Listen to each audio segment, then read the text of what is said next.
Mikko Pakola, suolainen vai makea? Makee, joo, kyllä mä tykkään leivonnaisesta.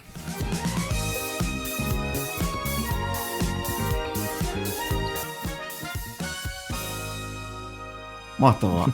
Siinä tuolissa on istunut monta veijariä ja suurin osahan vastaa suolainen. Okei. En mä osaa sanoa, mistä se johtuu, mutta ehkä se on kumminkin sit niinku tutumpi monelle vaihtoehtona sitten. En tiedä, mutta ehkä nykyään se voi olla jopa toistepäin. On siinä moni sanonut sen juuri niin kuin säkin sanoit, makee. Niin, se on vähän silleen, mutta mä luulen, että jos mä menen kauppaan, mä oon silleen, että no, jotain kivaa tekisi mieli syödä tänään silleen, että ei ole mitään, niin mä yleensä aina jotenkin ohjannut sinne kahvileivät osastolle, eli jotain pullaa, jotain tällaista. Ja eikö sulla ole aika vahva kumminkin toi niin kuin pastry ja toi jälkkärihommakin ja muu, että se on kiinnostanut sua. Hypätään kohta juttelemaan sun historiasta ja siitä kilpailemisesta ja kaikista niin kuin siitä urasta, mutta eikö sä kumminkin on aina sitäkin tykännyt tehdä, sitä kylmää keittiöä myös, että se ei ole vaan se lämmin? Joo, on tykännyt ja on tehnyt, että mä koitan olla silleen kohtuu monipuolinen keittäjä tai kokki, että osaa tehdä sekä suolasta että makeeta. Hybridin jätkä, pystyt tekemään kaikkea. Just näin, mun mielestä se on semmoinen keittiömestarin hyvä ominaisuus, että on vähän niin kuin osaamista ainakin kaikesta. Kyllä. Mutta Mikko, mahtavaa, että sä tulit vieraaksi tänne ja musta on hienoa, että mä sain sut tänne juttelemaan, koska sä edustat mulle sitä, ja tietenkin varmaan monelle muullekin sitä nuorempaa keittäjäkuntaa, kumminkin jolla on jo pitkä historia. Mä tunnen sut vuosien takaa siitä, kun sä oot niinku ollut kilpailemassa ja sulla on mun mielestä hieno toi sun presence, että ajatellaan sitä, että missä sä nyt oot, että sä oot yhdessä Suomen parhaimman niinku ravintolakokonaisuuden niinku ruokatuotteen ja se bisneksen vetäjä, sä oot keittiöpäällikkönä Olossa, mikä on niinku hieno saavutus, mutta sitten samalla mun mielestä sä oot niin kuin tällainen Amerikan termeillä tämmöinen unelmavävypoika, joka on niin kuin aina ollut hirveän niin kuin mukava. Ja sitten se ravintolabisnes, minkä mä oon kokenut sieltä niin kuin 20 vuotta sitten plus, niin sehän oli niin kuin aika brutaalia osittain myös, missä me ollaan täällä eri jaksoista kanssa puhuttu, niin nythän se on hyvin erilaista. Että sitähän pystyy sitä keittiökin johtamaan monella tavalla, mutta sullahan on ollut aina se, niin kuin, mitä mä sua tunnen, että sä oot niin kuin kova tekemään, että sä haluat esimerkillä niin kuin tehdä ja johtaa.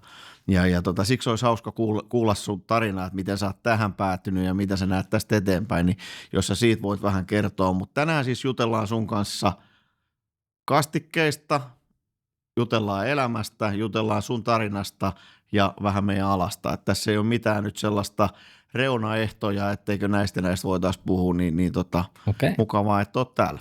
Kiva olla, tosi kiva jutella näistä.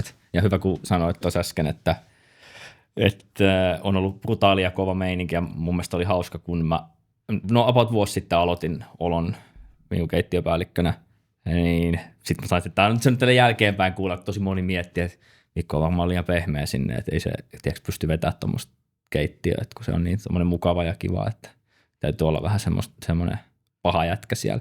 Heitellä kamoja. Heitellä vähän kamoja. En tiedä, onko heitellä kamoja, mutta jotenkin. Sitten mä oon sitten miettinyt, että mikähän siinä on, että pitäisi olla niin kuin, että mä oon liian pehmeä nyt sitten sinne. Että mikä siinä on, että mitä mun täytyisi tehdä niin kuin eri tavalla. Että eikö se toimi silleen, että sä oot niin kuin ihminen vaikka ihmiselle. Että voi olla vaativa, mutta silti semmoinen, että sä välität siitä sun tiimistä samaan aikaan, että ne on toisiaan poissulkevia asioita. Niin, se on just noin. Siis ajathan muuttuu, mutta toi on mielenkiintoinen, niin kuin, mitä sä sanoit, niin toi murroshan on jo osassa tapahtunut. Osassa se tapahtuu tällä hetkellä ja joissain vielä on sitä niin kuin vanhaa liittoa, mutta toi on ihan kuin vaikka jääkiekko, eikö niin? 15 vuotta sitten voidettiin mestaruusliigassa sillä, että Raimo Summanen huutaa, heittelee kamoja ja haukkuu kaikki. Sä et voi sitä enää tehdä. Nyt kato millaisia coacheja tuolla on finaaleissa tällä hetkellä. Millaisia menestyneitä valmentajia siellä on. Ne arvot on ihan erilaisia. Se lähestyminen on, ja esimerkillähän aina on niin kuin pärjännyt parhaiten joka tapauksessa. Jos sä itse oot kova tekemään, niin kuin sä oot, niin sähän ansaitset sitten sen luottamuksen.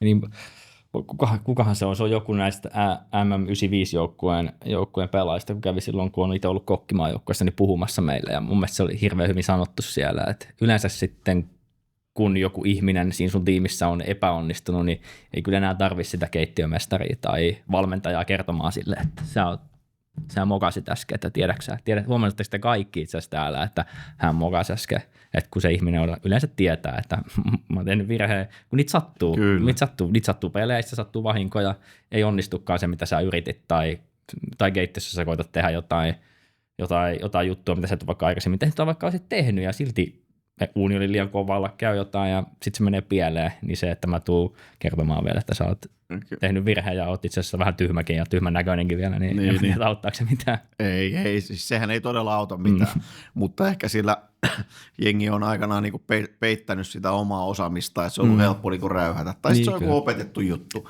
Varmaan opetettu, kun se on ollut rakenteessa, mun mielestä se on vähän harmi, mä en tiedä, että puhuuko kukaan enää fine diningista, vai onko se semmoinen kirosana, ja mun mielestä kun yleensähän se on silleen, että huippuravintolassa tehdään tai fine dining ravintolassa tehdään jotain juttuja, ja sitten ne pikkuhiljaa valuu sieltä silleen, että ne menee kotikeittiöihin ja muualle.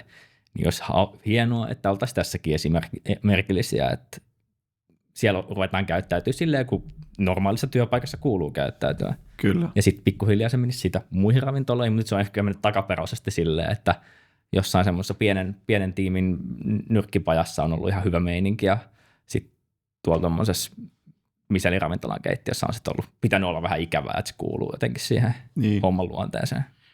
Kyllä, ja varmastihan se on myös niin, että niille katsojille ja kuuntelijoille tiedoksi, että keittiöpäällikkö tai keittiömestari, sehän vastaa sitten keittiön toiminnasta. Sitten on niin kuin ravintolapäällikkö tai ravintolajohtaja, jotka vastaa siitä kokonaan. Sitten on vielä todennäköisesti toimitusjohtajat sillä ravintolaketjulle. Sitten on ehkä jopa omistajat. Että siinä on aika monta layeria vielä, mistä se pitää lähteä, että se mikä se meidän kulttuuri on siellä. Että 20 vuotta sitten niin kuin Syrjäsen Harri vaikka kertoi, että kuinka brutaalia se oli jossain niin kuin Englannissa. Mutta sitten taas samalla Toivosen Tonin kanssa esimerkiksi, kun on juteltu paljon, niin onhan se ollut rajua tietyllä tavalla se henkinen juttu vaikka jossain nomassa, mutta silti se on ollut erilaista se tekeminen, että sulla on ollut se oma juttu eikä siellä ole ketään niin kuin lytistetty. Mutta siellä taas venytettiin ihmisiä liikaa, että siellä niin kuin vuorot oli 20-tuntisia, että voitaisiin eri lailla sitä kohdata. Mutta se siitä, mutta ennen kuin mennään sun historiaan, niin mun pakko ottaa kiinni, että mä unohdan sen, niin monelle kuuntelijallekin ja katselijalle sähän oot pompannut viimeksi otsikoihin tästä punaisesta lihakeissistä. Kerro nyt meille, mikä on tilanne tässä keississä, että mistä se lähti, päätitkö sinä vai ravintola vai mistä sulle tuli se fiilis, että meidän ei tarvi? Se oli silloin, kun mä niinku aloitin tuossa olossa, me istuttiin jossain tämmöisessä omistajien ja muiden päälliköiden kanssa palaverissa, ja sitten mut oltiin sitä ennen kysytty, että mitä sä niinku haluaisit muuttaa, ja sit mä olin vähän miettinyt sitä, että mikä se voisi olla se joku juttu, että millä me voitaisiin vähän rajata sitä. Mä oon aina ollut vähän sitä mieltä, että on pikkasen huono, jos voi käyttää ja kiivistää lehtipersiliaan ihan kaikkea siinä välillä, ja kaikki raaka-aineet on mahdollisia, voidaan ostaa vaan kyyharkaa sieltä ja ansiokyyhkyä täältä ja kotimaisia nautaeläimiä ja muita siinä samassa. Ja sitten tarjotaan vielä kaiken maailman kaloja mahista kamposimpukkaan. Niin sitten mä ajattelin, että jos me vähän rajattaisiin sitä, mitä me tehdään, että jos me pikkasen dropattaisiin toi punainen liha silleen, se on aika pienessä osassa ollut tuommoisessa ravintolassa niin kuin muutenkin. Kyllä.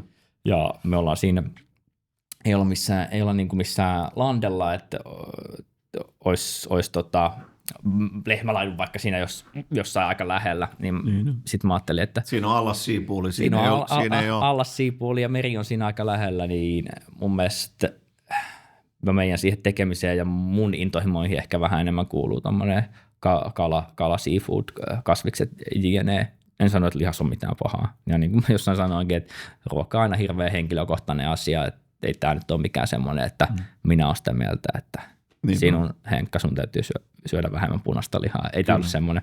Että me ajateltiin, että jätetään se silleen sivuosaan niin kuin se on ollut ja sanotaan se vielä ääneen, että meillä ei menussa ole punaista lihaa muuta kuin silleen ihan vähän ja sitten saat sitä ehkä lisäannoksena lisättyä siihen. Niin tämä oli se keissi. Ja sitten siitä lähti etenemään. Siitä lähti se oli, ja mä sanoin tämän vielä sille julkisesti ensimmäisen kerran vaan jossain ihan sivulauseessa. Oli tämmöinen Avec Media-haastattelu, joka on siis tämmöinen ravintola-alan julkaisu tai näin, niin sanoin siellä, että tälleen me vähän ajateltiin tätä nyt ensimmäiseksi kehittää. Ja sitten ei mitään, se oli silleen, okei, kiva juttu. Täysin sivutettiin sitä asiaa. Mä sanoisin jotain muuta mun mielestä paljon mielenkiintoisempaa kuin tämä punainen liha siinä samassa jutussa. Aivan. Kerroin itsestä ja kerroin niistä kaikista mun ajatuksista. Ja sitten pari viikkoa, ehkä kuukausi melkein. Sitten olikohan se Helsingin Uutiset vai joku muu, joka nosti silleen, että keittiöpäällikkö teki kovan päätöksen. Ja sitten se mun kova päätös oli se, ei punaista lihaa. Sitten Ilta-Sanomat vai joku muu vai Iltalehti referoi sitä. Ja sitten yhtäkkiä niin tulikin... Oli kymmeniä, satoja kommentteja siitä, että miten ravintola menee nyt konkurssiin, kun ei ole punaista lihaa enää listalla. Aivan.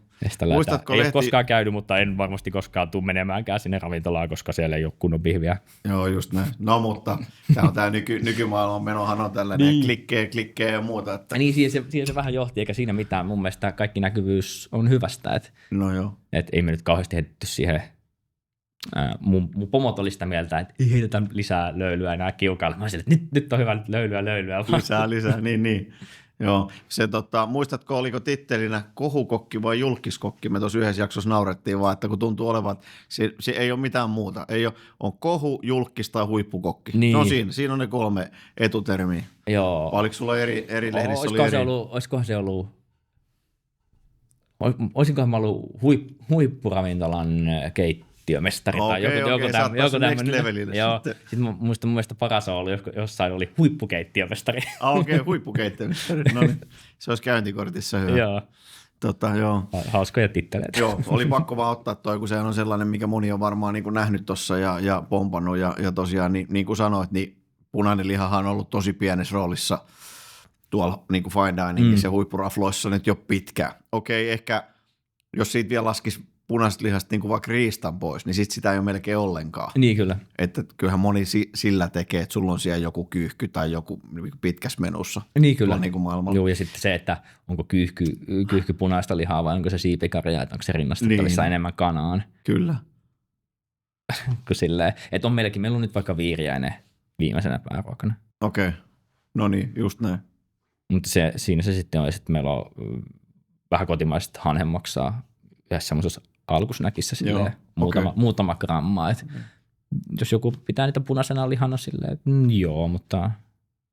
Ennen kuin mennään tuohon historiaan ja mistä sä oot lähtenyt ja tullut tähän päivään ja mitä kaupunkeja siihen kuuluu niin sanotusti, niin nopea tähän väliin. Nyt me ollaan tuolla ensimmäiset vähän lämpimät päivät ulkona ja muuta ja moni alkaa nyt grillailemaan ja se oikeastaan tästä kiihtyy. Se on muuten jännä.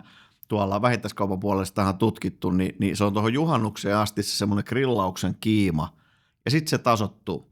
Ja kastikkeihin liittyen, niin se myös menee niin päin, että ihmiset tässä alkukaudesta ostaa erilaisia marinoituja juttuja. Sehän on muutenkin siis se trendi laskenut paljon, mutta sitten juhannuksen jälkeen niin se on jo semmoista niinku fiilistely, grillailu, hifistely, hässäkkää, että ne ostaa sen lihan lihana ja sitten ne ostaa erilaisia soosseja. Niin sulle kysymys nytten, että kun sä grillaat kesällä, ajatellaan, että ei ole mikään duuniin liittyvä, ihan sun oma juttu, niin mitkä 2 tai 3 on semmoista soossia? Onko se joku voi, mikä sä aina haluat tiettyihin juttuihin? Onko se joku niinku chilinen kastike, onko se joku etikkainen kastike, vai onko se ihan joku niinku makea, niin kuin sanoit tuossa alussa, että tykkäät makeasta, onko se joku barbecue-juttu? Niin minkä tyyppisillä sä rakennat sitä sun kesän grillailua? Vai onko se joku öljy?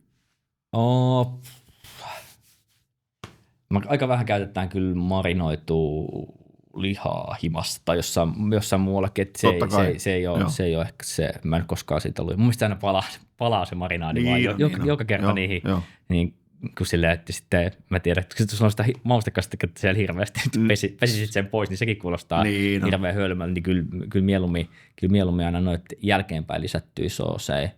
Tosi paljon riippuu kyllä tilanteesta. Mä tykkään hirveästi tommosesta niin jostain cowboyvoista tai Café de Paris-voista. Sehän käy ihan hiton moneen juttuun tosi hyvin.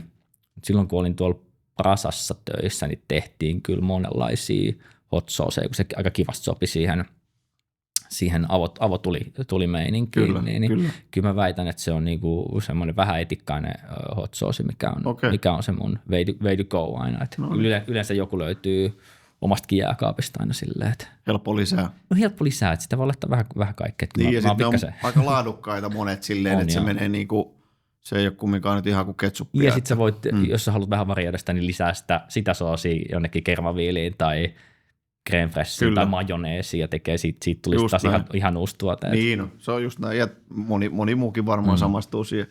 No mutta hei, kerro toi sun historia nyt. Eli sä, kun koulut oli käyty, missä vaiheessa sä päätit, että no niin, musta tulee keittäjä, niin kun, että kokinura on se sun juttu ja miten se siitä eteni sitten? Mä luulen, että mä päätin sen jo ihan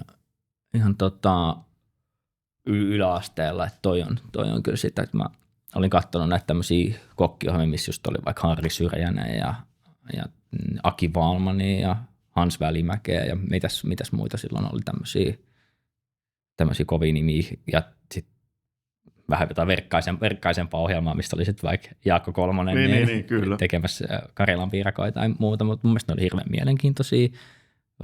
Ruvasta oli kiva kuunnella, kun puhuttiin ruvasta tai sitten kun Jamie Oliver liikkuu sille aika nopeasti siellä keittiössä ja vähän yritettiin ja vähän kuvaa. Joo, vähän yritettiin ja kuvaa ja tehdään nopeasti ja on siistiä ja kaikki kuuntelee, kun kokki puhuu, niin se on, mun mielestä se oli hirveän siistin näköistä, on valkoiset tyylikkäät vaatteet siinä ja sitten kertoo niistä jutuista, niin kyllä mä sen vaan silloin yläasteen aikaa. Tiesinkö mä sitä, että tästä tulee niin mun ammatti, mutta mä päätin, että kyllä mä muistaakseni viimeistään ysiluokalla mä olin sitä mieltä, että kyllä en mä kyllä oikein tiedä, että olisiko niin Pernion lukio taisi olla toisena vaihtoehtona ja sitten ykkösenä oli ravintolakokkilinja. Sitä pystyi silloin opiskelemaan Salossa, eli sieltä mistä mä oon Perniosta kotoisin, niin Saloon pitisi mennä kokkikouluun. Että olisihan sitten vaan voinut hakea jonnekin kauemmas, mutta se nyt oli siinä silleen kohtuun lähellä ja mun mielestä se kävi siellä kerran tutustumassa, se vaikutti ihan silleen tosi mielenkiintoiselta ja ihan yhtä siistiltä kuin tai melkein yhtä siistiltä kuin ne kokkiohjelmatkin. Niin. Sitten sä hyppäsit sinne, kävit sen läpi, lähdit sä siitä sitten johonkin? Kävi sen läpi ja sitten oli kaikenlaisia työharjoitteita. Sitten siinä vähän silleen, että niin kuin nuori ihminen nyt varmaan aina niin etsii itseään ja muuta, mitähän se voisi olla. Ja jotenkin, onko se toisen vuoden vai kolmannen vuoden syksyllä, kun 2011 vai 10. No mä olin Smörissä Turussa semmoinen ravintola, se oli aika vastikään avattu ja se oli ehkä Turussa siihen aikaan. Turussa ei ollut vielä niin paljon ravintoloita kuin siellä on nykyään. Että nykyäänhän siellä on joka korttelissa niin kuin tosi hyviä ravintoloita ja niin kuin hirveän intohimoista tekemistä, mutta silloin se oli vielä vähän semmoinen S-ryhmän pelikenttä. Joo. Tai tämmöinen ketjuravintolainen pelikenttä. Rikko sitä vähän, sieltä se oli erilainen. Se oli semmoisen pienen ystäväporukan tai yrittäjäporukan avaama ravintola ja siellä tehtiin vähän eri tavalla, oli aika sellaisia kovia kokkeja kuin vaikka joku Jarno Seppä, joka oli jossain vuoden kokissa ollut ja sitten muitakin semmoisia niin podattuja äijiä siellä keittiössä. Sitten mä olin silleen, että tonne mä haluan ja sitten meitsi Maikkakin, tai Amitsu Maikka sanoi, että Smöri on kyllä semmoinen, että sinne kannattaa mennä ja siellä mä sitten ensimmäisen kerran näin silleen, että se oli vähän niin kuin semmoinen fine dining ravintola silloin ja siellä tehtiin. Niin, tuli useampia komponentteja, vähän mietittiin miltä näyttää, että se ei ollut vaan tohon noin ja soossi päälle. Ei ollut vaan silleen, että perunamuussi ja lihaa ja sitten jotain kasviksia, vaan se oli silleen, että oli vähän tehtyjä ja aika nätin näköisiä annoksia, että mun mielestä ne oli hirveän hienoja silloin ja sitten oli vähän jotain semmoista, mikä ei ihan suoraan liittynyt siihen ruokaan, vaan että oli joku pikku vähän niin kuin kiukaan näköinen juttu, mikä meni pöytään ja sinne siellä oli vissiin hiilihappojäätä ja sinne kun kaadettiin vähän jotain tuoksuvaa lientä, niin sitten se savusi siellä pöydässä. Ja ne oli niinku tosi makeita juttuja sille, että mä ei ollut. Ja sitten mä näin siellä ensimmäistä kertaa tommosen sirkulaattorin, missä joku vakuumipussi pyörii. Ja tommosia, mitä ei tehty koulussa siihen aikaan. Nykyään se on varmaan ihan normimeininkiä. Ja on pakojet laitteita ja kaikkia tällaisia vakuumikoneita ja kaikkea semmoista. Sitten se oli silleen hirveän silmiä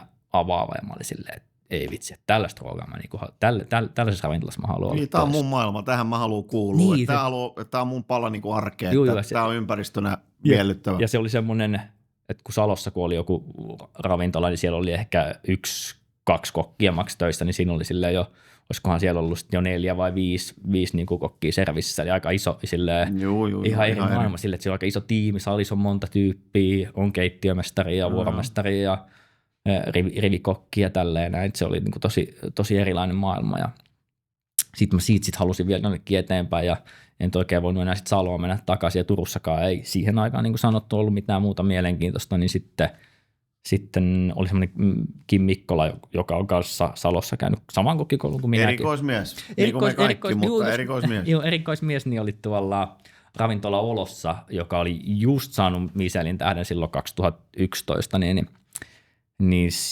siellä kokkina tai vuoromesuna tai tällaisena näin. Ja sitten mun Maikka käski laittaa sille viestiä, että pääsisikö sinne harjoitteluun ja onneksi pääsin ja sillä tiellä tavallaan sitten edelleen niin kuin on. Noin. Joo, ja eikö sä käynyt tässä sitten, että sä kävit Turussa vielä tässä välissä? Juu, sähän oli nyt tässä myös hetken aikaa siellä tekemässä makeita uutta juttua ja mesuna, ja nyt sä oot tullut tänne takaisin. Se on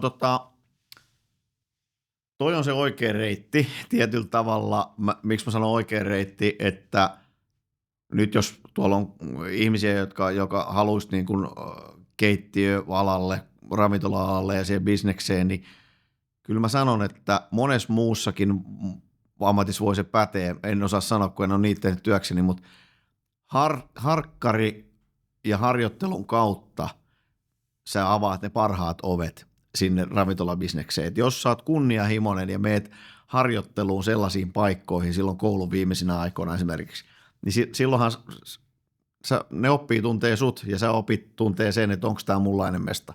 Niin sit sä voit sinne päästä. Et aika harvahan pääsee sillä, että sä lähetät vaan sit niinku mailiin jollekin, että jos ei joku tunne sua jo etukäteen. Niin kuin jos ei jotain koulun maikkaa tai jotain. Mutta harkkari maailmallahan se toimii niin, että sähän meet treenaa johonkin ja sit sä ehkä jäät sinne vuosiksi töihin.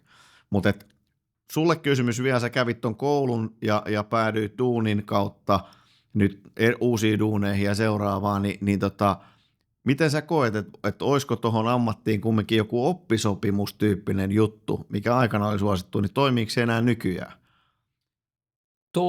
Joo, kyllä se. Onko sulla esimerkiksi sellaisia ollut nyt on ollut, ei ole nytten, mutta on kyllä ollut ja kyllä se on niin, se riippuu tosi paljon siitä ihmisestä, että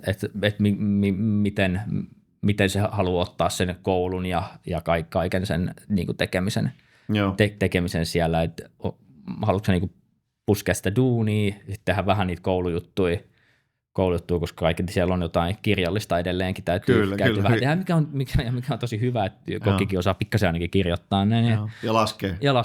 Ja lukee. Niin, kyllä. niin siitä ei ole missään nimessä haittaa. Niin, on ollut ja toimii kyllä ihan hyvin. Et sitten tietysti se, että kun käy tavallaan sen kokin perustutkinnon tai tällaisen silleen, niin kuin koulussa ja sitten käy useammassa paikassa harjoittelussa, niin siinä on, mä näen siinäkin paljon hyviä puolia, että sä näet vähän erilaista tekemistä, kun ei ole vaan, niin kuin mä aina olin meidänkin työssäoppilaissa sanonut, että ei tämä ole mikään absoluuttinen totuus, että mitä mä kerron täällä näin, että tämä on yksi tapa tehdä. Sitten sä menet jonnekin toiselle, että älä kerro siellä kaikille, että Olossa tehtiin tällä, että tämä on nyt se oikea tyyli. Tai jos sanot, niin fine ihan sitten, mutta kuinka vaan, mutta tämä ei ole niin kuin ainoa tyyli ja tämä ei ole välttämättä paras, mutta tämä on se, miten mä oon kokenut nämä asiat ja toisessa paikassa näytetään sitten taas toisella tavalla ja siellä halutaan, että ne tehdään tälleen syystä X. Joo, ja sehän on hirveän hyvä, niin kuin, että sä käyt katsoa erilaisia paikkoja, koska nyt jos joku laittaa, kun mulle monesti tulee vaikka viesti, että hei, mikä olisi paras tapa, että itse tai mun lapsi haluaisi niin kuin keittiö niin kuin alalle. Yleensä lukee, että mun poika tai tytär haluaisi huippuravintolaa kokiksi, mikä on paras tapa. No okei, sitten mä yleensä aloitan sen viestin sillä lailla, että on hieno homma, että missä on koulussa ja näin poispäin. Niin se ainoa vinkki, minkä mä sanon, että tämä on niin erilainen, että jos sä laitat tuohon nyt 100 kokkia, niin siinä on 100 ihan erilaista tarinaa, että miten ne on päätynyt tai miksi ne on kokkeja. Joku voi olla tehnyt pitkän uran, sä oot jossain ketjuravintolan lounaspaikassa. Se on ihan yhtä arvostettava homma, mutta ne kundit ei välttämättä pärjää jossain fine diningissa ja fine dining, jotka ei pysty tekemään 200 ihmiselle makaronilaatikkoa. Niillä menee ihan niin kuin sipulijumiin siinä, että mitä mun pitäisi niin kuin tehdä. Niin siksi olisi hyvä siinä vaiheessa käydä katsoa vaikka laivalla, tiedätkö, että millaista se on ihan erilaista keittämistä siellä, ja sitten taas niin kuin muissa. Niin, että osaa toimia. Niin, jos osaat valita, että mikä on sulle oikeanlainen, tiedätkö, että millaiseksi mä haluan. Että on hirveästi semmoisia tosi hyviä kokkeja, jotka osaa hyvin toimia tuommoisessa olon kaltaisessa keittiössä, niin kuin isossa tiimissä, missä on monta, että sulla on sille aika spesifisen tehtävä, että minä teen alkuruokaa tai vaikka vain yhtä annosta. Ja sitten yhtäkkiä muuttuukin tosi vaikeaksi, kun täytyisi nyt, meitä on täällä 30 henkeä töissä tänään, niin kaikille lasagnea. Sitten sä oot silleen, että mitä siellä lasagne oikein tulee? Mitä siellä paljon sitä pitäisi olla ja paljon muuta. Sitä ei osaa niinku yhtään mitottaa sitä, vaikka sulla olisi niinku raaka-aineet jo valmiina, niin sitä tekemistä. Että se on niinku, silleen siitä on tosi paljon hyötyä siitä, että on vaikka joskus ollut jossain muuallakin tekemässä jotain tai nähnyt vähän erilaista, että ainakin on jonkinlainen käsitys, mitä sekin vaatii. Kyllä. Ei se ole ihan niin yksinkertaista. Vertaat vaikka siihen, että joku haluaa toimittajaksi. No niin, mutta urheilutoimittaja, taidetoimittaja, politiikkaa, mitä tahansa. Eli sunhan pitää myös niinku kokkina osaa erilaisia asioita. Kyllä. Mutta vielä sen verran sitten tuohon sun niinku toi ura, sähän oot vielä niinku, tarina on pitkälti vielä kirjoittamatta, mutta tällä hetkellähän sulla ei ole vielä ollut kertaakaan mitään, mitä sä olisit tehnyt itsellesi. Eli nyt kysymys seuraavaksi. Näetkö sä, onko sulla mitään kiinnostusta tai kiimaa siihen, että jonain päivänä tämä oma mesta tai jonkunlainen kimppajuttu johonkin tai muuta? Että onko sulla semmoinen haave olemassa, kun se monella on, vai onko se sulla sellainen, että sä oikeastaan olisi miettinyt semmoista? Olen sitä aina miettinyt. Joskus ennen covidia, niin käytiinkin semmoisen kahden mun hyvän ystävän kanssa niin katsomassa yhtä ravintolatilaa Helsingissä. Ja oltiin silleen aika lähellä, että kun se on saatu aika halvalla. Ja se liiketoiminta siitä, että siitä olisi saanut semmoisen makeen paikan. Meillä oli vähän niin kuin silleen mietittynä johonkin suttuvihkoon, tällainen ravintola me tehdään. Ja melkein oltiin kättelemässä se, mutta sitten siinä oli jotain kokkimaan hommia ja muita yhtä aikaa. Sitten me vähän ajateltiin, että lykätään vähän sitä, ja onneksi lykättiin, kun ei se olisi ehkä ollut kaikista paras aika sitten laittaa sitä. Se oli silloin just 1920 vuoden vaihteessa tai silloin 19 kesällä, kun me käytiin ekan kerran katsomassa sitä tilaa. Ja sitten oltiin silleen, että ei ehkä nyt, että odotetaan vuosi ja sitten tehdään tämä, mutta sitten no aika on vienyt meitä kaikkia eteenpäin ja eri suuntiin, että yksi meistä on nyt yrittäjä niin kuin toisella alalla ja toisen kanssa tehdään edelleen näitä keittiöhommia itse asiassa samassa firmassa. No niin. No ehkä jonain päivänä. Ehkä jonain päivänä, mutta joo, ehdottomasti kyllä mua vähän aina hotsittaisi semmoinen oma ravintola, että sitten voisi tehdä, ei tarvitse välttämättä kysyä keltä, että voi vaikka itse tehdä sillä. Niin. Tehdään tälleen tänään. Kyllä se on hyvä, ja kyllä mä itse tuon polun kulkeneena, kyllä mä kehotan, että se kannattaa niin kuin oikeassa hetkessä, oikeassa ajassa sun toteuttaa. Ehkä se on just kiva, että kuulla, että sä tekisit sen jonkun kanssa, koska se on aika yksin haastava keissi. Sitten kumminkin varsinkin siinä vaiheessa, kun on kiire ja sitten jos tulee jotain vaikeuksia, niin se on kiva, että siinä on useampi. Toki siinä on myös ongelma se, että pitää niinku sit kysellä vähän muiltakin mielipiteitä, mutta mä sanoisin, että se kannattaa kokeilla sen takia ihan, että sitten kiikkustuolina vanha Mikko Pakola voi todeta, että ei jäänyt tekemättä, niin, koska kyllä. Se on monelle kokille varsinkin se juttu sitten, että sulla on niin kuin oma mesta. On se pieni tai iso, mutta sitten se on sun niin kuin oma. Ja sehän voi aina sitten, se voi lopettaa tai se voi myydä ja palata taas johonkin takaisin. Niin voi kyllä. Mutta mietipä nykyammatissasi, mitä sä teet, niin en usko, että sä oot hirveän montaa ihmistä esimiehenä lähettänyt eläkkeelle tai näet kanssasi työskenteleviä, jotka jäisi kohta eläkkeelle ympärillä. Että onhan toi ammattinakin sellainen, että joko sä lähdet siihen yrittäjyyteen tai sitten sä vähän downgradeaat sitä suorittamista, että ei ole enää niitä iltaserviisejä, tiedätkö sä enää sitten niinku 60-vuotiaana ja muuta, niin se on se seuraava steppi. Mutta me jäädään odottaa nyt, mitä siinä tapahtuu. Niin kyllä. Otetaan kiinni tuosta, sanoit äsken, että silloin oli näitä kilpailuja, maajoukkojen hommia, niin kerro vähän tuosta sun kilpailutaustastasi. Eli mikä se ensimmäinen kosketus oli? Olit sä auttamassa jossain skaboissa ja totesit vai hyppäsit sä suoraan osaksi silloin kokkimaajoukkuetta ja vuosi oli? vuosi oli 13, kun mä oon niinku kokkimaajoukkueeseen liittynyt. Sitä ennen mä oon sitten tämmöisessä ammattikoulussa näitä taitajakilpailuja, mitkä on tämmöisiä ammattitaitokilpailuja, mutta kokkikilpailu ihan siinä, missä joku mikä tahansa muukin, niin toki taso on sit aina vähän erilainen näistä, mutta ne on tämmöisiä koulujen välisiä tai Kyllä. kansallisia ammattitaitokilpailuja. Siellä voisi kilpailla vaikka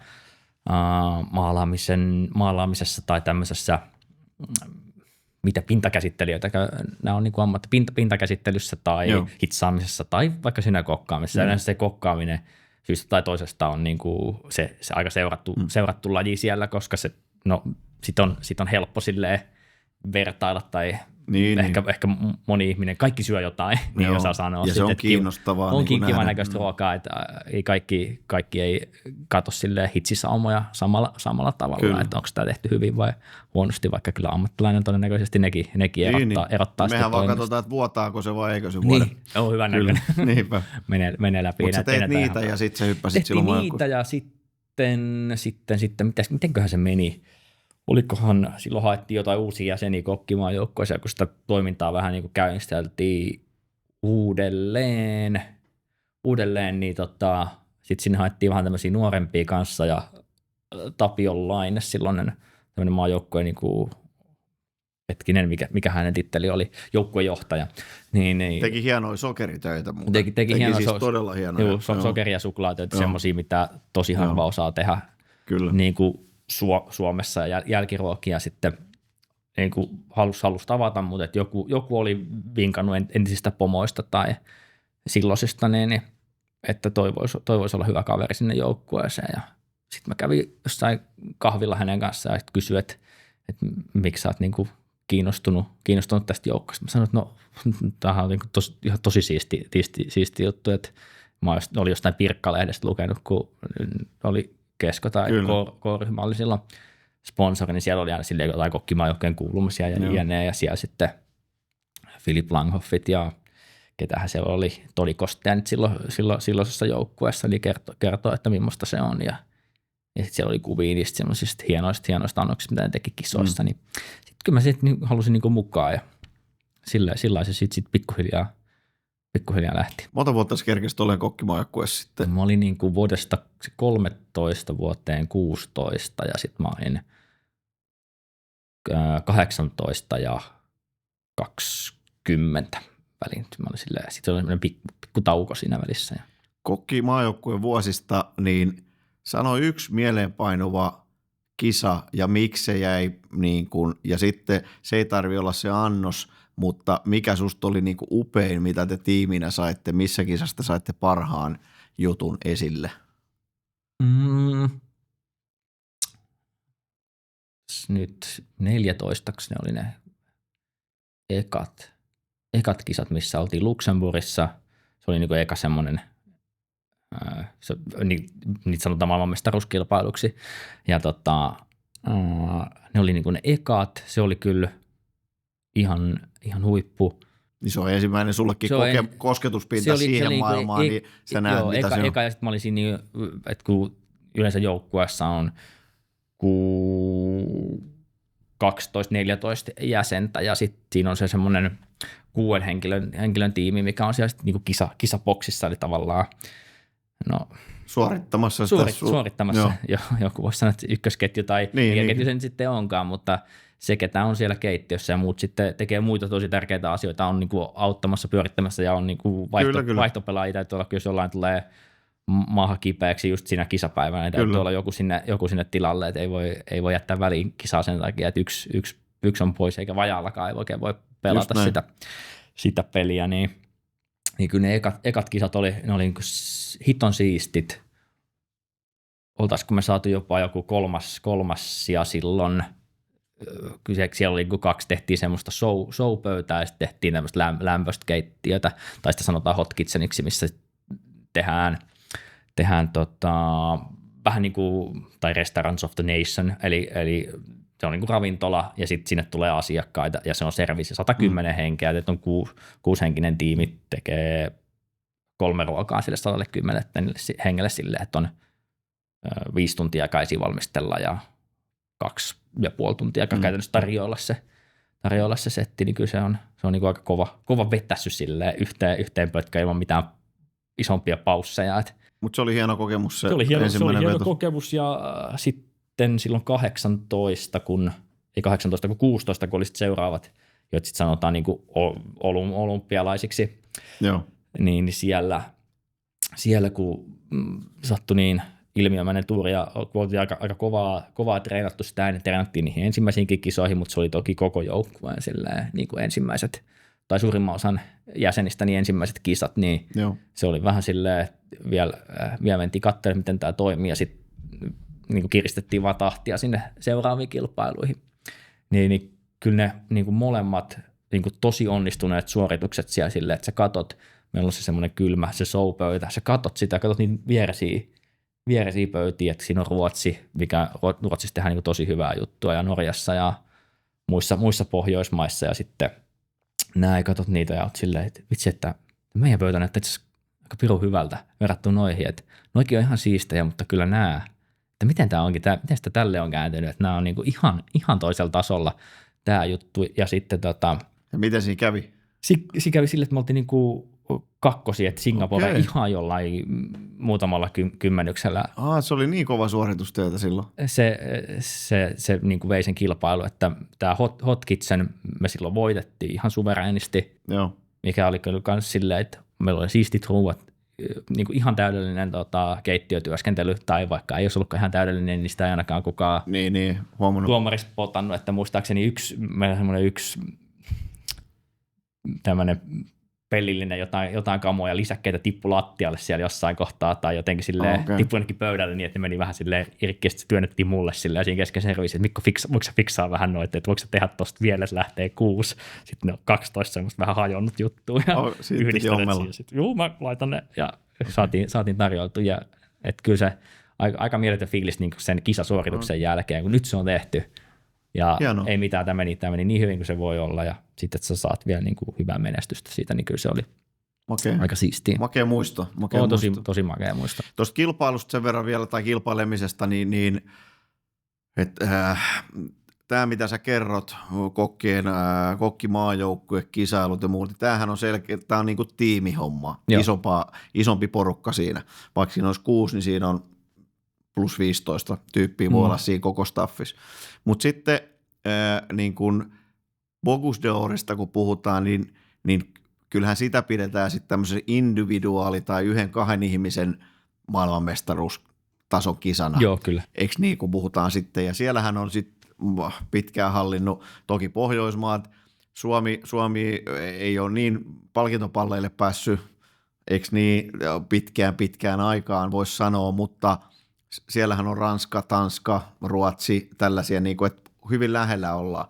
Mutta mikä sulla on sitten, onko sun haaveena ollut tuon joukkueen menestyksen lisäksi tuommoinen niin kuin henkilökohtainen kisailumenestys, niin mikä se, ootko sitä kohti mennyt, kuinka tosissaan treenannut, tai onko se nyt jo unohdettu vai kiinnostaako se vielä?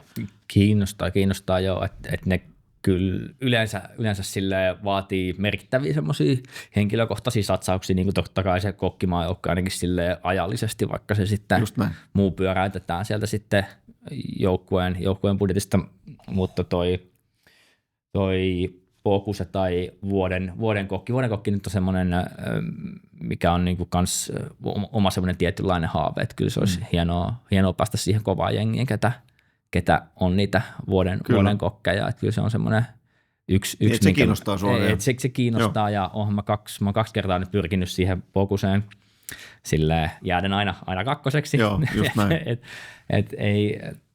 et kyllä sekin vähän hotsittaisi sillä, että mä oon tehnyt sitä, mutta se just yleensä sitä vähän tämä Suomen karsintakin, Suomessa on hyvä, niin kuin sanottu, tai sanoit, että on niin kuin kovatasoinen joukkue Suomessakin siinä, että sekin on niin kuin täysillä tekemistä, niin meillä on, ei nyt ehkä ihan niin, no lähes yhtä kova kansallinen karsinta kuin vaikka Tanskassa tai Ruotsissa, että Norjassa on ehkä vielä vähän steppi kovempi toi kansallinen karsinta, että se on melkein joku se Euroopan osakilpailu, tai se on niin kuin yksi kovimmista, että ne on niin kuin ihan merkittäviä satsauksia, että siellä kyllä laitetaan niin kymmeniä tuhansia per kilpailija, niin laittaa jo siihen ihan vaan kansalliseen karsintaan, että jos täällä Suomessa varmaan vähän kilpailijasta riippuen, niin käytetään joitain tuhansia euroja silleen, kuitenkin ihan merkittäviä summia. Olen itsekin niin kuin omaa rahaa käyttänyt siihen, että olisi mahdollisimman hyvin menestynyt siinä ja silleen, että ollut poista töistä, että on voinut täysin treenata siihen ja kaikki raaka-aineet ja kilkkeet ja hilkkeet ja vaikka on ollut niin kuin tosi mahtavia yhteistyökumppaneja, mitkä on niin kuin itsellä mahdollistanut sen, että on vaikka lautaset tai keittiöt, missä treenata ja niin edelleen. Ja tuossa kilpailemisessahan niin on paljon muutakin kuin se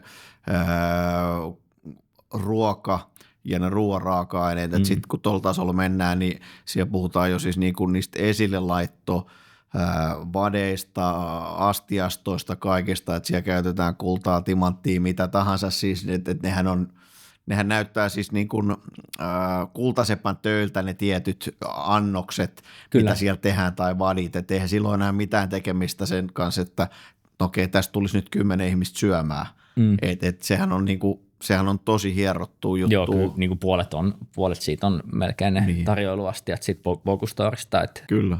Että nytkin tämä, ja nehän on ihan, ei pelkästään vaan näytä kultasepän töiltä, vaan on niin kulta- ja hopea sepän töitä. Mites toi Juhan tämän hetkinen Focuse-kandidaatti sanoi, että se maksoi semmoisen uuden pienen sähköauton verran se heidän vati. Kyllä. Se on niinku... Toivottavasti arvo ei laske samalla lailla kuin sähköautoissa. En mä usko, että se ehkä pitää. Et toki siinäkin on vähän se ongelma, että se on sitten jo kerran käytetty. Niin, ja se pitää jollekin sitten saada myyty jollekin fanille suurin piirtein tuonne maailmalle. Jep. Ja on mullakin ne mun kaikki, millä mä oon karsinoissa, niin ne on mulla hyllyn päällä. Okay. Ne on ihan komeet siellä. Et just kotona puhuttiin, että on tossakin tullut aika paljon rahaa tuolla kaapin päällä silleen, että jos ne saisi vielä muutettua jotenkin, mutta mä en nyt tiedä. Mutta sitten sä oot matkustanut myös paljon tuon kisailun takia, mutta sitten muutenkin ja tietenkin toi perus huippukokin, käytetään tätä huippukokitermiä, niin tämmöinen niinku elämäntapa, että sä haluat kehittää itseäsi syömällä erilaisissa paikoissa, näkemällä erilaisia tekniikoita ja sitten se on osa sitä sosiaalista piiriä, kutsutaan erilaisille jutuille. Säkin oot käynyt ulkomailla. Oliko se Thaimaassa viimeksi vierailulla? Joo, viimeksi oltiin reilu viikko niin Thaimaassa tekemässä tämmöistä, sanotaan guest plakeksi tai pop-upiksikin voisi ehkä kutsua, mutta oli käytännössä olo Thaimaassa niin Bangkokissa yhden viikon. Että se oli kyllä aika mieletön keissi ja tosi siisti juttu. Että en ollut koskaan aikaisemmin käynyt nimenomaan Thaimaassa tai Bangkokissa. Että on siinä kyllä on eri tunnelma kuin Helsingissä. Se on eri, se on melkein toinen koti se Bangkokki, niin mä tunnen sen niin hyvin, niin voin kuvitella tuon fiiliksen. Kadehtien jopa mietin niitä, että kun sä tulet ekan kerran sinne ja sä näet sen aasialaisen superkaupungin ja kulttuurin ja sitten te varmaan vielä kävitte syömässä hyvissä ja sitten myös näki sen street food puoleen, että sehän on ihan mieletön mesta.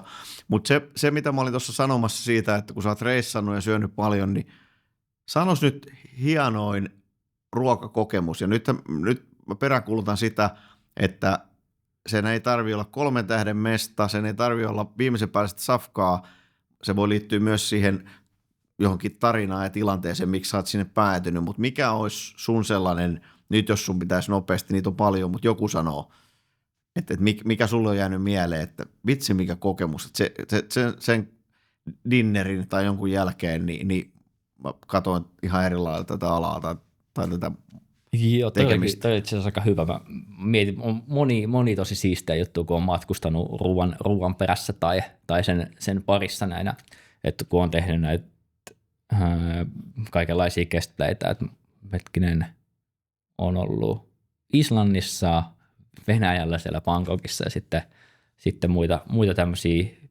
pienempiä keissejä siihen, mutta yksi semmoinen mieleenpainuva oli tämmöinen yksi tämmöinen kesäloman matka.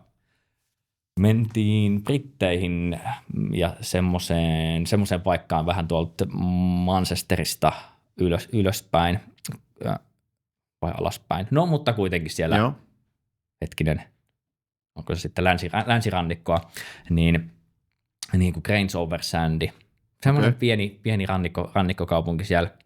Tosi kiva, hauska kun mentiin sinne junalla sieltä Manchesterista, niin se oli semmoinen, että sinne kun saapui, niin siellä oli vaan semmoisia harmaahapsisia ihmisiä, että mikä tämä on tämä kaupunki, että miksi täällä on vaan tämmöisiä eläkeläisiä niin kuin pelkästään. Okay. Tosi hauska, oltiin siellä semmoisessa majatalossa muutama yö, ja siinä on semmoisen parin mailin tai kilometrin päästä tämmöinen pieni kaupunki, kun on paljon semmoista vibaa kuin jossain Emmerdaleissa, eli vanhoja semmoisia kivitaloja, aika kivaa semmoista brittiläistä maalaistunnelmaa. Siellä on tämmöisen keittiömestarin kuin Simon Rogan, 3 tähden ravintola kuin Lenklym.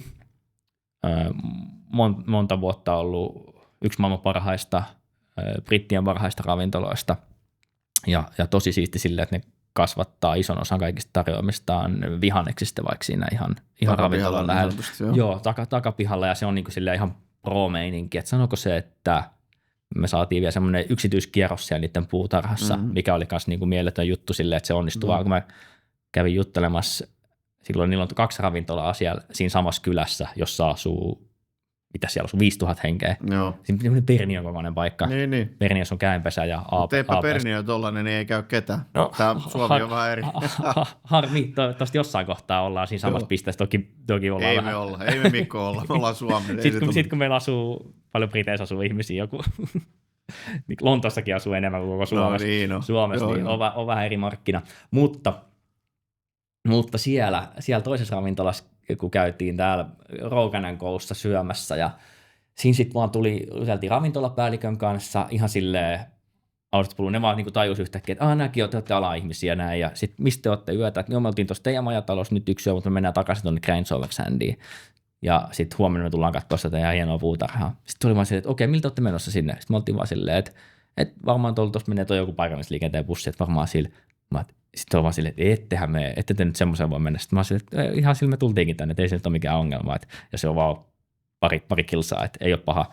Sitten on silleen, että ei missään nimessä, että hän tekee jotain. Sitten tulee, että hei, nyt tehdään silleen, että Todd ajaa teidät sinne. Ja sitten Todd tuli omalla Volkswagen Pololla, ja kun sen lounasserviisin jälkeen, kun oltiin siellä syömässä, niin Todd ajoi meidät sinne meidän majataloon siellä toisessa kaupungissa. Okay. Mun mielestä ja sitten seuraavana aamuna hän tuli hakemaan meidät sieltä ja ajoi sinne puutarhalle. Niin vitsi mitä semmoista, niin pakko arvostaa ihan tosi paljon, että noin hienoa palvelua. No joo, ihan silleen, että ei me siitä nyt myöskään maksettu mikään, vaan oli silleen, että te olette ravintola-alalla ihmisiä kanssa, että vitsi mitä siistiä, ai Suomessa, okei, tämmöinen paikka. Vau, hyvä näköinen meininki teilläkin, ja ei mitään. Mutta se on niin helppo samaistua, jos kiva, kun tuutte ja ajetaan vähän sitten, että hänellä ei ole kyllä mitään isoa autoa, no ei se haittaa. Että se nyt oli semmoinen perus pikku poolo, ja ihan hyvin mahtui sinne takapenkille, ja siinä sitten katsottiin vähän maaseutua, ja joku kertoo, että hei, tää on tämmöisiä paikkoja, ja tuolla on tällaista. Hienoa, että sä jaoit tuon tarinan, koska tämä nimenomaan mun mielestä on tässä makea tässä niinku ruuassa ja tämän ympäri liittyvä. Että jos sä olisit nyt aloittanut sen tuohon mun kysymykseen, että no itse asiassa Briteissä on semmoinen rafla, joka on huipputähtimestä. Mä käytiin siellä syömässä, se oli hyvä safka. Niin, siellä oli hyvä safka, niin, mutta se ei ollut se mieleenpainavin juttu siinä. Vaan tämä yksi tarjoilija, joka ajoi meidät ihan pyyteettömästi paikasta toiseen. Ja mä aina sanon itse, että mun mieleenpainavimmat kokemukset ruoan parissa on sellaisia, että siihen liittyy ne ihmiset siinä ympärillä tai se miljöö tai joku tapahtuma, negatiivinen tai positiivinen, mutta se vaikuttaa siihen.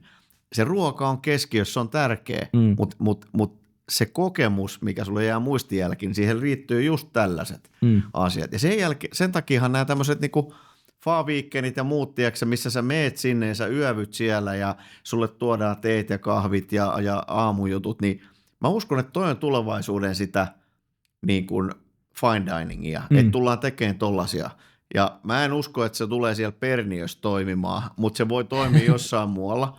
Mä toivoisin, että Tonin kanssa ollaan samanlaista asiasta puhuttu, että tommoinen pitäisi Suomeen tehdä, mutta se pitäisi Suomessa olla vaan niin, että se on tiedätkö, 2 tai 3 kuukautta auki ja se myydään suurin piirtein etukäteen, koska nämä meidän vuodenajat ja sitten täällä ei kumminkaan nyt käytetä niin paljon rahaa, että jos on puoli tuntia Helsingistä, niin se on heti niinku vaikeampi firmoille järjestää. Meitä on niin vähän täällä kanssa, meitä suomalaisia, me ei ihan yksin pystytä sitä pitää toiminnassa. Kyllä. Briteissä riittää brittiläisiä ja Ruotsissakin on vähän enemmän ruotsalaisia. Niin ja kulttuuri on erilainen. Ne käy niin kuin, vaikka Ruotsiin, meillä on kuinka tässä on niinku, ei ole pitkä matka tässä välissä. Ja silti se kulttuuri on ihan erilainen.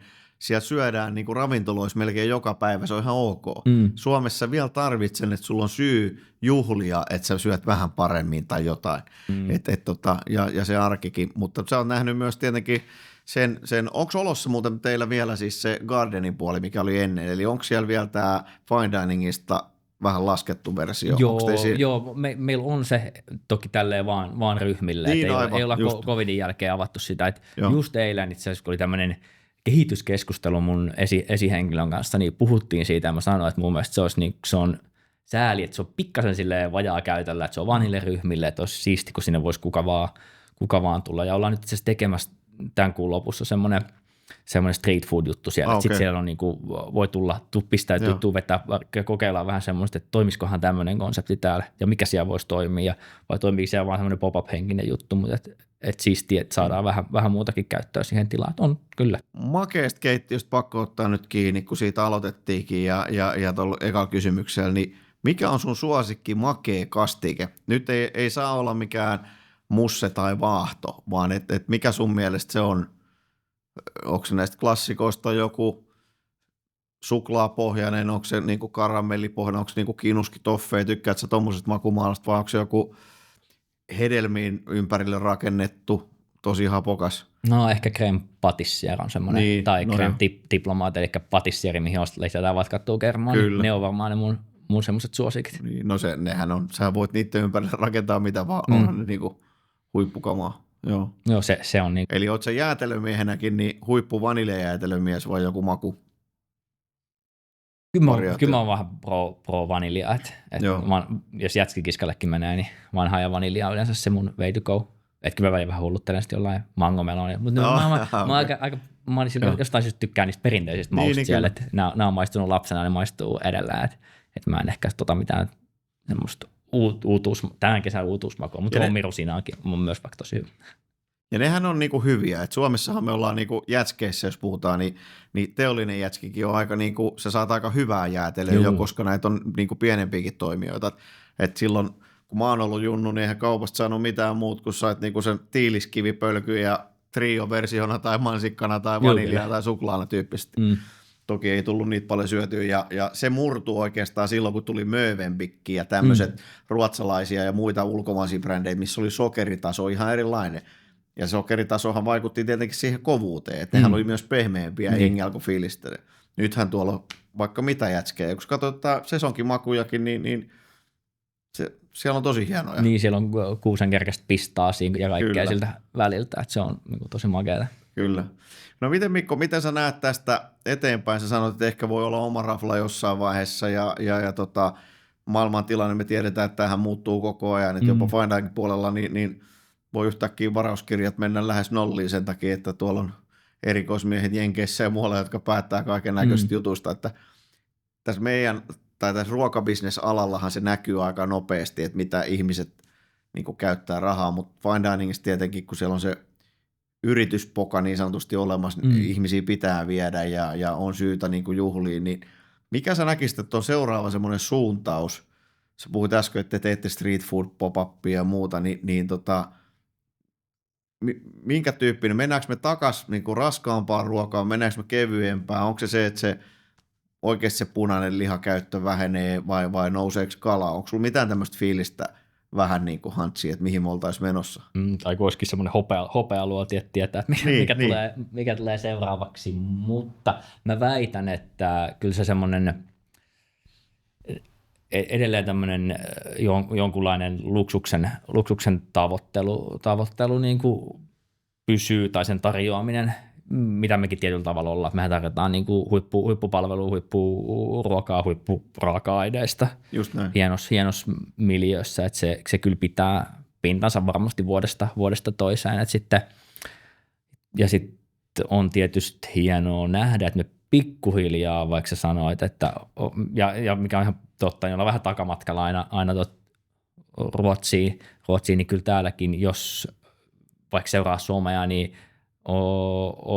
jos jonkinnäköistä ruokavaikuttajaa, mä väitän, että kokkaaminen ja kotona kokkaaminen ja ruoka on niin suositumpaa kuin koskaan aikaisemmin, ja niiden raaka-aineiden fiilistely ja mä toivon, että se johtaa myös siihen, että sit ihmiset käy, ja mä uskon, että se johtaa siihen, että ihmiset käy myös enemmän ravintoloissa ja syö enemmän ravintoloissa myös ihan arkena, koska siitä tuli normi juttu meillekin. Että enää ei tarvitse äitienpäivää, isänpäivää, vappua, Kyllä. uutta vuotta, että voi käydä syömässä. Että se on niinku ehkä se seuraava. Että mikä on sun lempivihannes? Mun lempivihannes? Sipuli. Okei. Siinä samassa tuolissa istui sun hyvin tuntema kanskilpailukaveri Vuojärven Krisu, ja se tuli sillä, niin kuin sä tiedät, tosi nopeasti. Se on aika monella itse asiassa sipuli on kumminkin, koska se on niin monikäyttöinen juttu. Marja, suosikki marja. Valkoherukka. Oho, okei. Onko se monikäyttöisyyden vai onko sen niin kuin maun profiilin takia? Joo, vai mikä se on? Sekä että makuprofiili ja monikäyttöisyys, että toimii silleen, ja pystyt korvaamaan aika helposti vaikka valkoviinin jossain kastikepohjissa ja muualla. Ja sit sitä voi käyttää sellaisena, tuoreena, säilöttynä, fermentoituna. On mun mielestä ihan paras marja. Loistavaa. Ja vähän semmoinen Suomi-juttu, että sitä ei ihan kauheasti muualla näe valkoherukkaa. Niin, se on totta, ja vaikea sitä on niin välttämättä niin kuin saada edes tilattuukaan mistään, jos et saa etukäteen jo vähän selvitä. Tai se voi olla niin sesonkin, että seuraavalla viikolla sä et enää saa. Kerros kuuntelijoille ja katselijoille nyt kesän tämä tulee kesällä ulos tämä jakso, niin 3 raaka-ainetta, mitä sun mielestä pitäisi ja laittaa maustevoihin, jos jengi haluaa tehdä oman maustevoin, mitä ne käyttää grillaamiseen, liha, kana, jopa kasviksille, niin mitkä ne jutut, mitä siellä pitää olla? Se voi on se yksi, mutta 3 siihen, mitä sä lisäisit itse? Rakuuna, valkosipuli ja tokarasitsili. Okei, kova. Kiitos Mikko, kun tulit vierailulle, ja hei, tsemppiä valitsemassa polulla, ja kiva ollut seuraa äijän tekemisiä, ja musta se on hienoa, että sulla on tommonen niinku, sä oot niin ammattiylpeä, ja toi sun presence on johtanut tohon, missä oot, niin ei ole mitään syytä, että miksi sitä pitäisi vaihtaa. No niin, hyvä. Mä pidän sitten näin. Loistavaa. Hyvä. Kiitos.